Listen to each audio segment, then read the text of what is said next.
menjelaskan tentang ada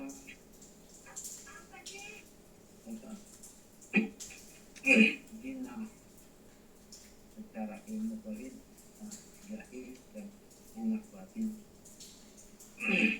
Perlu kita ketahui sama-sama bahwa kita tanpa kita sadar sehari-hari, ya, bahkan bertahun-tahun kita zina.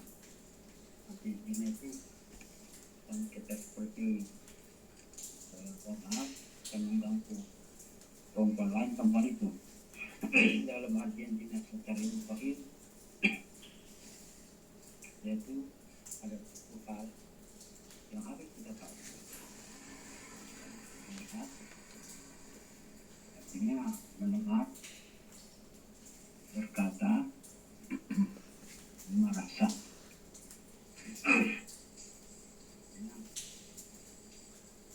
Hal inilah yang kadang-kadang kita salah. Kita bersyukur diberi sama Allah Subhanahu wa Ta'ala mata untuk melihat, sehingga penglihatan kita itu sering kita menarikkan atau pandangan kita melihat sesuatu, ya. Dan jarang kita bersyukur kepada Allah Subhanahu wa Ta'ala. Kenapa saya bilang? Pada hakikatnya, apabila kita melihat kebaikan, jangan kita terlintas mengucap subhanallah, alhamdulillah, wala ilaha illallah, wallahu akbar. Itu jelas. Tetapi tatkala kita melihat keburukan, spontanitas kita mengucap A, si B, si C begini.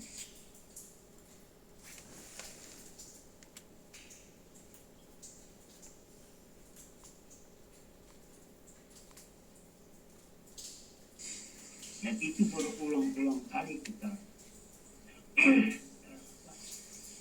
bicarakan. Itu yang dikatakan zina. Zina. Pendengar menyebut itu. Kalau kita mendengar hal kebaikan, itu kadang-kadang kita selalu apa sih yang mereka pelajari, apa yang kita dapat, apa yang kita mau dapat belajar bisnis seperti ini, kebaikan atau keterangan ini. Tetapi kalau kita mendengar hal keburukan, ya, cepat tanpa pikir panjang kita langsung merespon, ya. Itu bertahun-tahun kita mengalami, termasuk diri kita itu.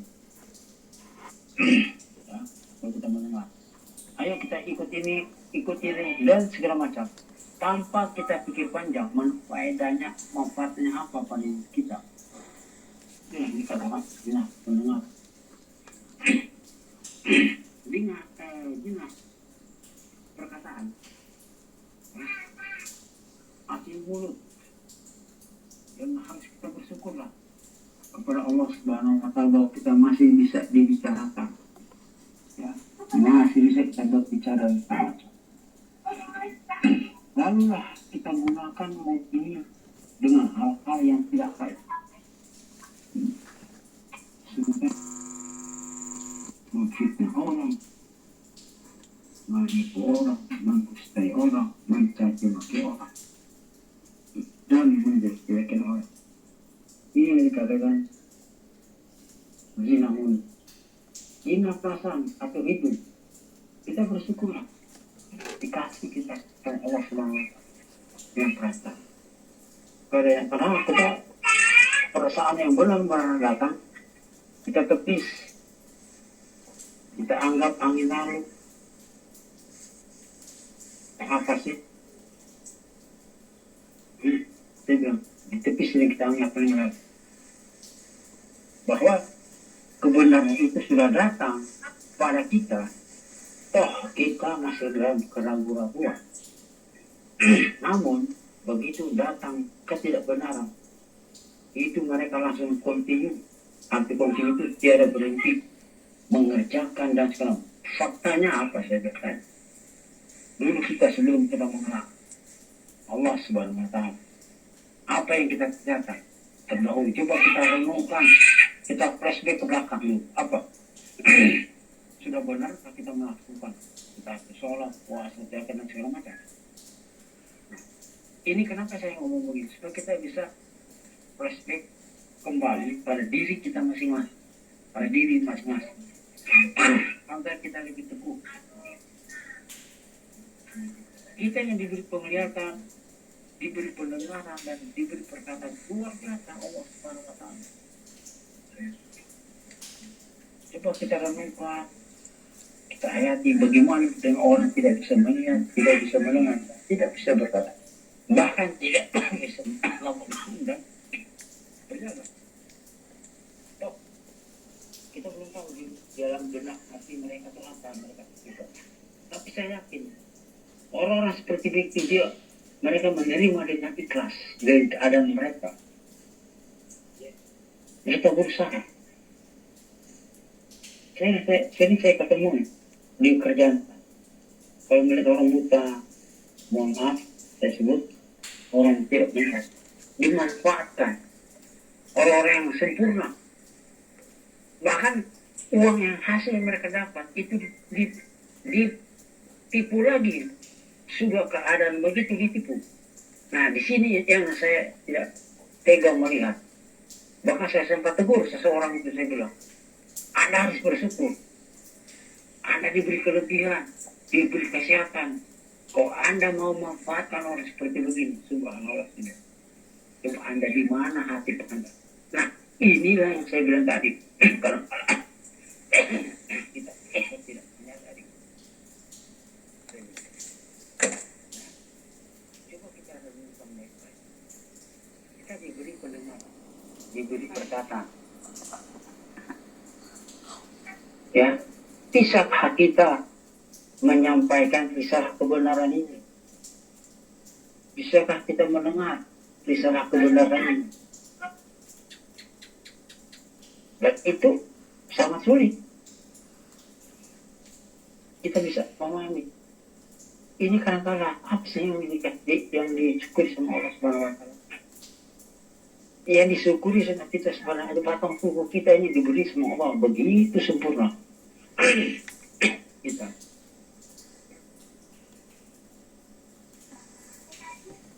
Kita diberi kesempurnaan batang tubuh, bisa berjalan, bisa makan segala macam. Kadang-kadang kita tidak bersyukur sama Allah. Bahkan batang tubuh kita yang sempurna kita salah gunakan. Ya, kita gunakan di jalan hal-hal yang dilarang oleh Allah. Banyak orang mengupas sholat.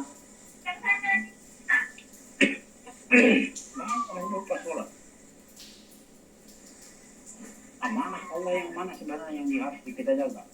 Ya, batang tubuh kita ini harus kita jaga amanah. Cuma amanah Allah itu amanah orang tua. Ini yang dikatakan sholat, didikan sholat. Banyak orang mengupas sholat, tetapi mereka ingkar, mengukara dalam sholat itu. Ya, jauhi laranganku, jauhi laranganku dan kerja perintahku. Apa yang dijauhi oleh perintah Allah gitu? Jauhi di larang apa? Tadi merasa kita hebat, artinya lebih lah. Ya. Sedangkan jangan diperintah kalau menjaga amanah Allah yang sudah dipercaya sama Allah, kita diberi tubuh yang sempurna. Jangan lagi. Lalu sering saya dengar, baik dalam grup maupun di luar grup, ya, pakaian yang sudah rapi kok dibongkar lagi. Pakaian sudah digosok atau distrik kok diacak-acak, dikumpul-kumpul. Saya tidak marah, cuma saya bertanya lagi, kalian kenapa kita ini ilmu Tuhan yang kita tidak dapat. Satu, kesempurnaan. Dua, menjauhi larangan dan kerjakan perintahnya. Lalu ada orang bertanya, Bapak baca buku? Dia tanya, apa saya baca buku? Tidak. Dan saya baca buku yang tersirat. Selama beberapa hari saya tidak mengikuti, saya renungkan. Apa? Sebentar. Yang diamanahkan oleh Allah adalah dasar ini. Ini amanahnya Allah.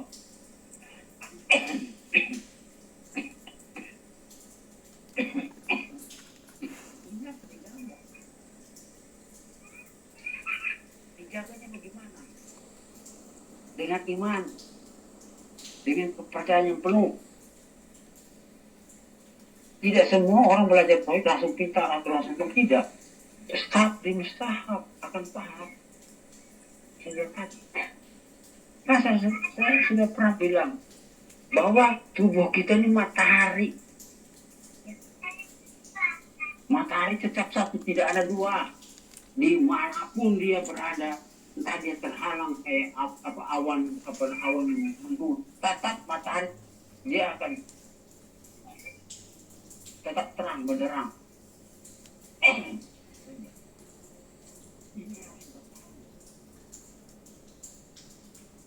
Kan saya sudah bilang, Tuhan jangan dicari. Tuhan itu sudah masuk ke sendi kehidupan manusia. Ya, sudah masuk ke sendi kehidupan manusia. Barang siapa memahami dan mengadakan perjumpaan dengan Tuhan, maka dia akan berlaku kodrat dan iradah Tuhan pada dirinya. Nah, ini yang harus kita pahami. Arti berlaku kodrat dan iradah Tuhan pada diri kita bukan langsung batu kita bismillah langsung jadi emas, bukan di situ letak, bukan. Arti berlaku kodrat dan iradah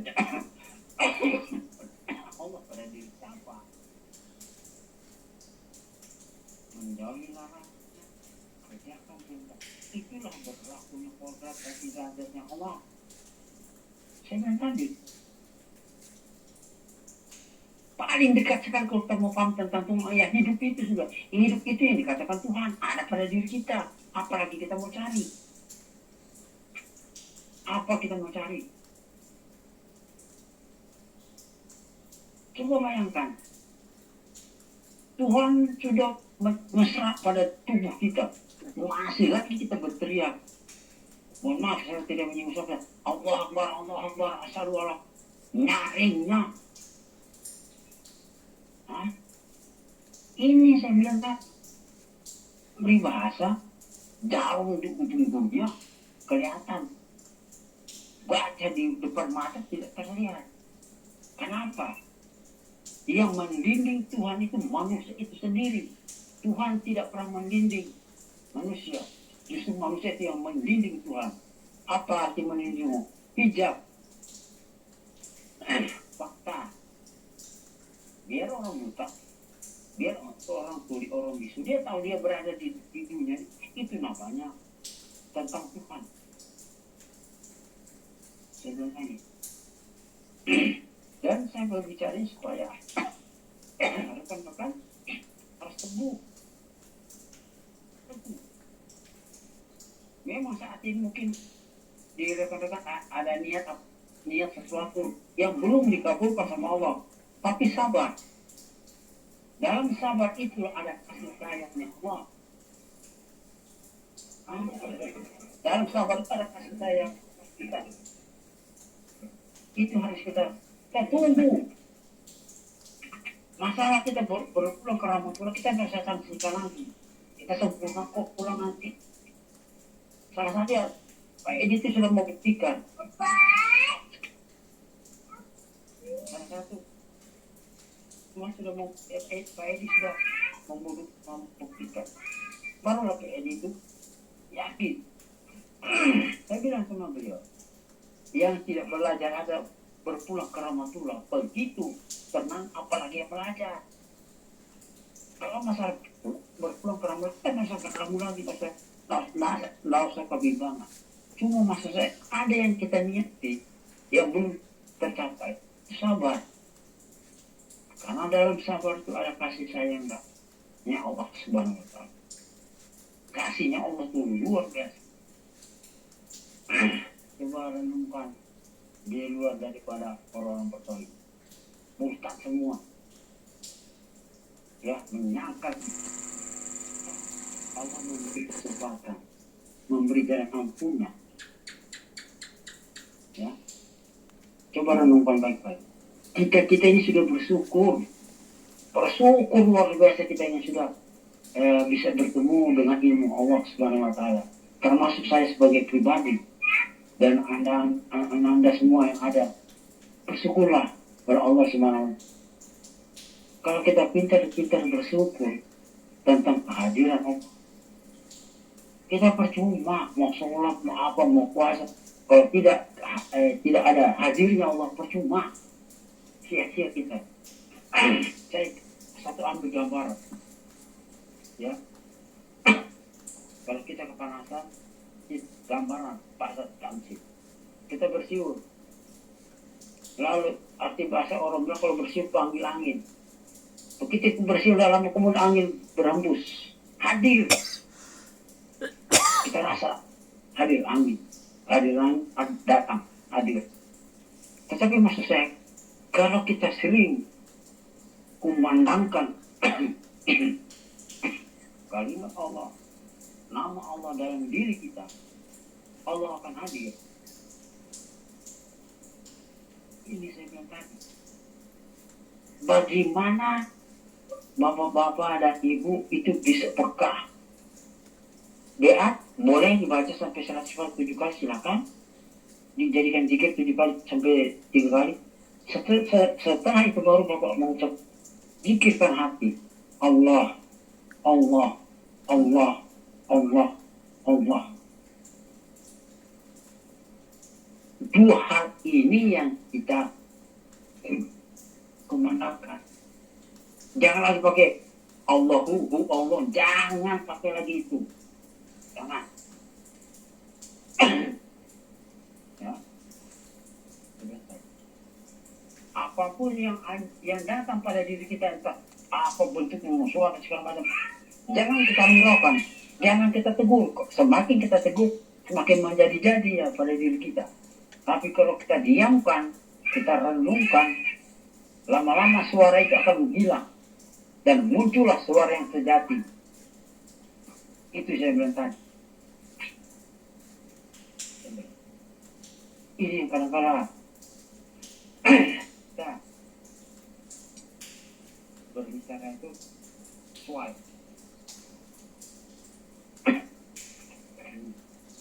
Saya bilang, bagaimana kita membina pribadi, memperbaiki apa?